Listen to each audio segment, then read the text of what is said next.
हर हर महादेव, जय भोलेनाथ। नमस्कार दोस्तों, मैं हेमलता उपाध्याय आप सभी का अपने चैनल पर बहुत बहुत स्वागत करती हूँ।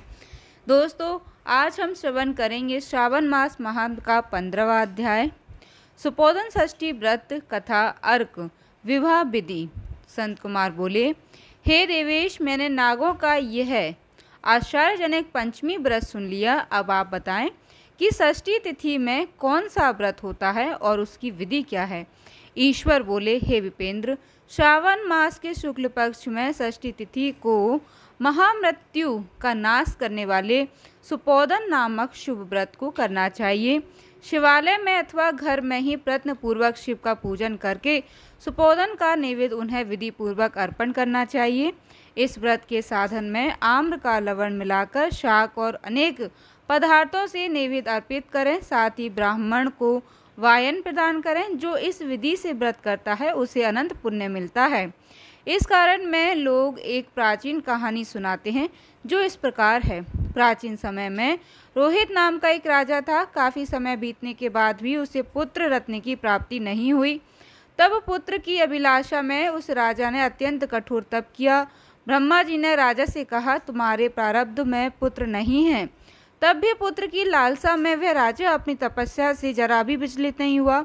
इसके बाद राजा तपस्या करते करते संकटग्रस्त हो गए। तब ब्रह्मा जी पुनः प्रकट हुए और कहने लगे, मैंने आपको पुत्र का वर तो दे दिया है, लेकिन आपका यह पुत्र अल्पायु होगा। तब राजा तथा उनकी पत्नी ने विचार किया कि इससे रानी का बांझपन तो दूर हो जाएगा, संतानहीनता की निंदा नहीं होगी। कुछ समय बीत जाने के बाद ब्रह्मा जी के वरदान से उन्हें पुत्र प्राप्ति हुई। राजा ने विधि पूर्वक उसके जात कर्म आदि सभी संस्कार किए। दक्षिणा नाम वाली उस रानी व राजा ने अपने पुत्र का नाम शिवदत्त रखा।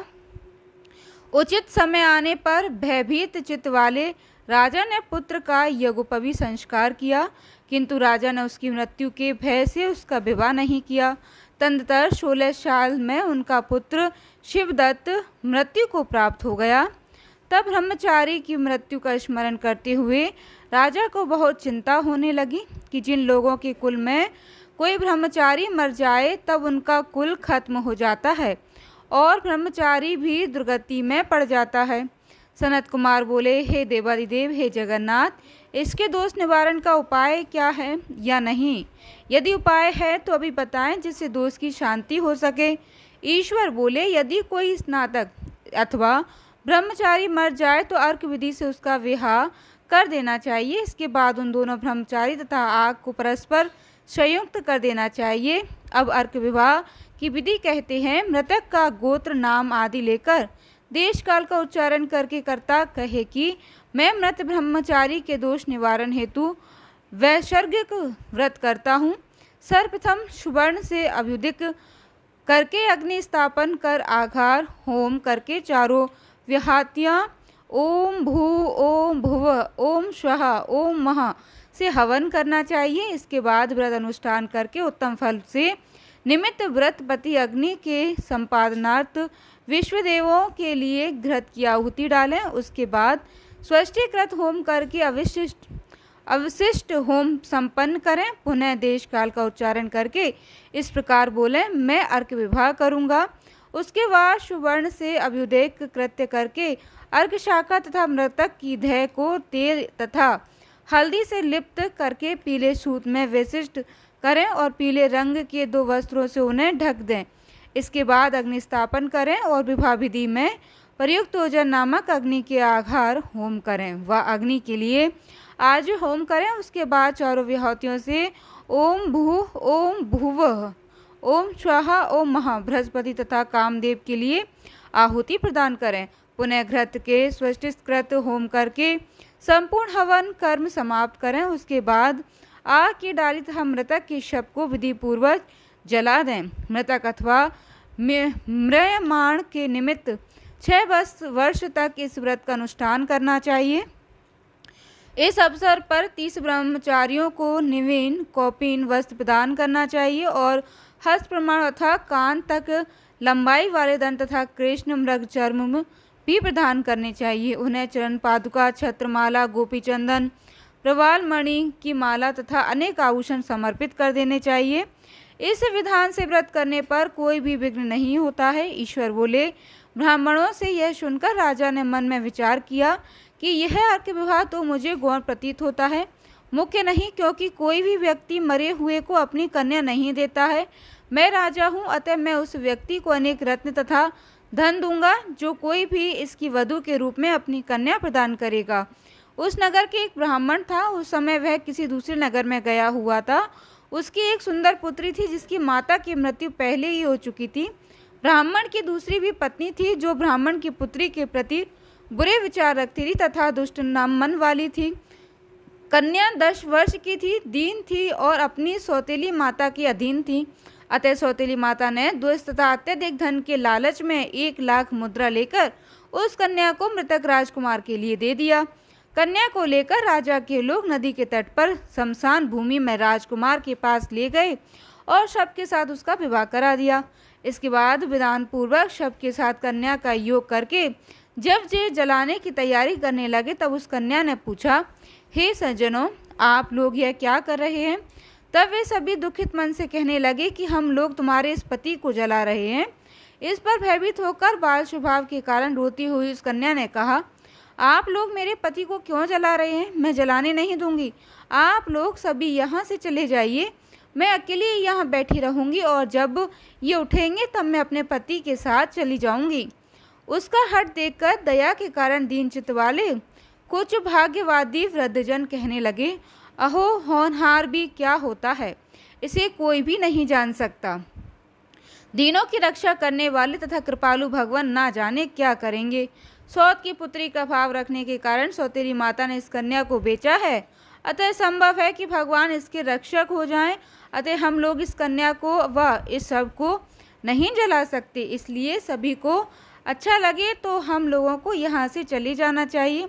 परस्पर ऐसा निश्चय करके वे सब अपने नगर को चल दिए। बाल स्वभाव के कारण यह सब क्या है, इसे न जानती हुई वह व्याकुल वह कन्या एक माँ शिव तथा पार्वती का स्मरण करती रही। उस कन्या के स्मरण करने से सब कुछ जानने वाले तथा दया से पूर्ण हृदय वाले शिव पार्वती शीघ्र ही वहाँ आ गए। नंदी पर विराजमान उन तेज निधान शिव पार्वती को देखकर उन देवों का न जानती हुई उस कन्या ने पृथ्वी पर दंड की भांति पढ़कर प्रणाम किया। तब उसे आश्वासन प्राप्त हुआ कि पति से तुम्हारे मिलने का समय अब आ गया है। तब कन्या ने कहा कि मेरे पति अब जीवित नहीं होंगे। उसके बाल भाव से प्रसन्न तथा दया से परिपूर्ण शिव पार्वती ने कहा कि तुम्हारी माता ने सुपोधन नामक व्रत किया था, उस व्रत का फल संकल्प करके तुम अपने पति को प्रदान करो। तुम कहो कि मेरी माता के द्वारा जो सुपोधन नामक व्रत किया गया है उसके प्रभाव से मेरे पति जीवित हो जाएं। तब कन्या ने वैसा ही किया और उसके परिणाम स्वरूप शिवदत्त जीवित उठ खड़ा हो गया। उस कन्या को व्रत का उपदेश देकर शिव तथा पार्वती अंतर्ध्यान हो गए। तब शिवदत्त ने उस कन्या और मैं यहाँ कैसे आ गया हूँ? तब उस कन्या ने उसे वृतांत सुनाया और रात हो गई। प्रातः होने पर नदी के तट पर गए लोगों ने राजा को वापस आकर कहा कि हे राजन, आपका पुत्र व पुत्रवधू नदी के तट पर स्थित हैं। विश्वस्त लोगों ने यह बात सुनकर राजा बहुत खुश हुआ। वह हर्ष भेरी भजवाते हुए नदी के तट पर गया। सभी लोग प्रसन्न होकर राजा की प्रशंसा करने लगे। वह बोले, हे राजन, मृत्यु के घर गया हुआ आपका पुत्र पुनः लौट आया है।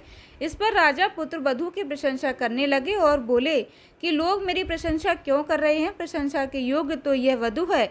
मैं तो भाग्यहीन तथा अधम हूँ। धन्य और सौभाग्यशाली तो यह पुत्र वधू है, क्योंकि इसी के पुण्य प्रभाव से मेरा पुत्र जीवित हुआ है। इस प्रकार अपनी पुत्र वधू की प्रशंसा करके राजा ने दान तथा सम्मान के साथ श्रेष्ठ ब्राह्मणों को पूजन किया और ग्राम से बाहर ले जाए गए मृत व्यक्ति को पुनः ग्राम में प्रवेश कराने से संबंधित शांति की विधि को ब्राह्मणों के निर्देश पर विधिपूर्वक संपन्न किया।